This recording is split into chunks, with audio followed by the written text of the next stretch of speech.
The killing of Daniel Rayburn on the night of July 3rd to 4th, 2020 was not a spontaneous act, but the culmination of a prolonged, toxic relationship between him and his wife, Nicole Woodard.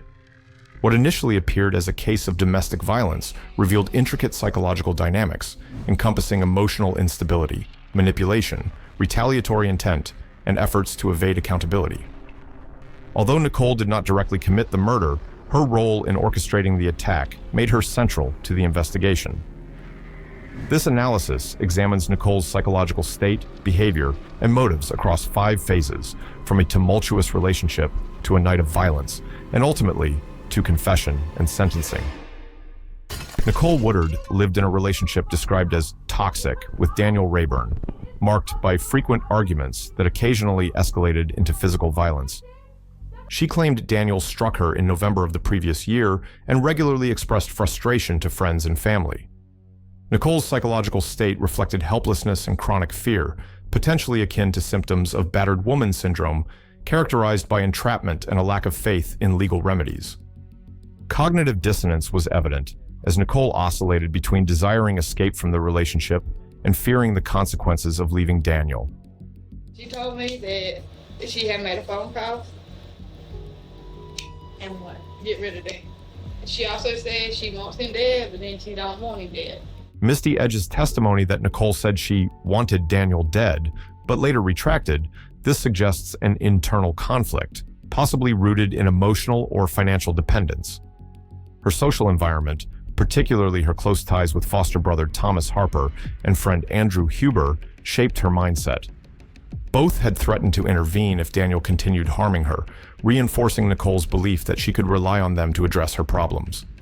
Nicole frequently vented to Harper, Huber, and friends, portraying Daniel as abusive. This behavior served not only to seek sympathy, but also to build support for potential future action. Her decision to remain with Daniel, despite conflicts, suggests dependence or a misguided hope that the relationship could improve. Nicole was driven by a desire to escape an abusive relationship, coupled with resentment from repeated conflicts. Her outreach to Harper and Huber indicates an intent to leverage her social network for protection or to punish Daniel, laying the groundwork for later actions. On the night of Daniel's death, Nicole and Daniel drank alcohol and argued, escalating into a violent confrontation. Nicole's psychological state combined anger, desperation, and impaired impulse control due to alcohol's effects. Research indicates that alcohol reduces executive brain functions, increasing impulsivity and short-term thinking. This likely amplified Nicole's decision to act without fully considering consequences.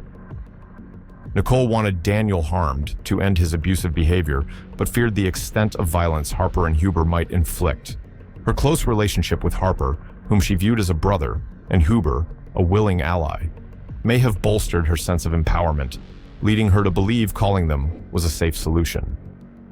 Nicole contacted Harper, Craig Green, Andrew, and Tom Tom, requesting they deal with Daniel. She later claimed she only intended for him to be beaten, not killed. Upon hearing screams and a gunshot, she neither checked on Daniel nor called 911, instead fleeing in her father's car. She then went to Misty Edge's house, trembling and asking Misty to punch her eye to create an alibi, She walks in my front door and was like, Misty, hit me in my eye. indicating a deliberate attempt to conceal her involvement. Nicole's actions reflect an intent for indirect retaliatory violence, using Harper and Huber to punish Daniel and end his abuse. Alcohol likely exacerbated her impulsivity, prompting her calls without full consideration of outcomes. After the attack, her motive shifted to self-preservation, evident in her flight from the scene and attempt to fabricate an alibi. During questioning at the hospital and police station, Nicole displayed heightened anxiety and defensiveness. Other than that, you can't tell me anything else that you might know. Fear of detection dominated her mindset, manifested through a trembling voice, inconsistent answers, and non-verbal cues like avoiding eye contact. Her fainting and seizures at Applebee's may have been a physical response to stress or a manipulative attempt to establish an alibi, as investigators suspected. Nicole's behavior suggests mild traits of antisocial personality disorder, ASPD, such as lack of empathy and manipulative tendencies, per DSM-5 criteria. However, without a formal diagnosis, these traits may also reflect situational responses to legal pressure. Her social environment, including reliance on Harper and Huber, likely reinforced her belief that she could control the narrative through their loyalty. Nicole emphasized her victimhood, depicting Daniel as an alcoholic abuser. She denied knowledge of his death and withheld information about Harper and Huber, indicating an intent to protect accomplices or avoid self-incrimination. This behavior reflects a calculated defense strategy, possibly premeditated. During the interrogation at her sister's house, Nicole collapsed emotionally under the pressure of evidence, like phone records and surveillance footage. I thought maybe they're just fucking robbed him up and Breathe.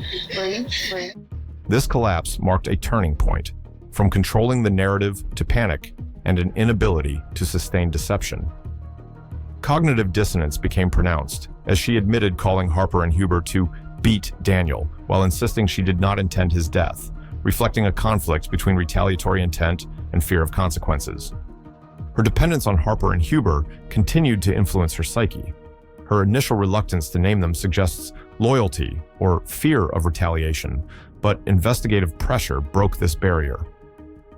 Nicole's lack of clear remorse indicates that her emotional response was driven by fear of conviction rather than grief. Nicole initially denied directly harming Daniel, claiming she only pushed him. Under pressure, she admitted calling Harper and Huber because she was tired of Daniel's behavior, but emphasized she did not expect them to kill him. She requested a lawyer, signaling awareness of legal peril. Her crying and trembling reflected panic rather than sorrow over Daniel's death. Nicole confessed to minimize liability, acknowledging her indirect role, but shifting blame to Harper and Huber. Naming them was an attempt to cooperate for leniency while maintaining that she did not intend murder.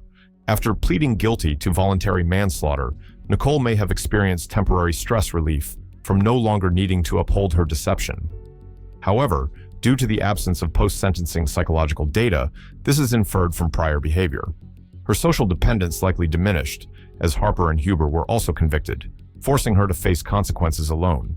Nicole's lack of remorse and manipulative tendencies suggest low-level ASPD traits, though these may be situational rather than indicative of a fixed disorder.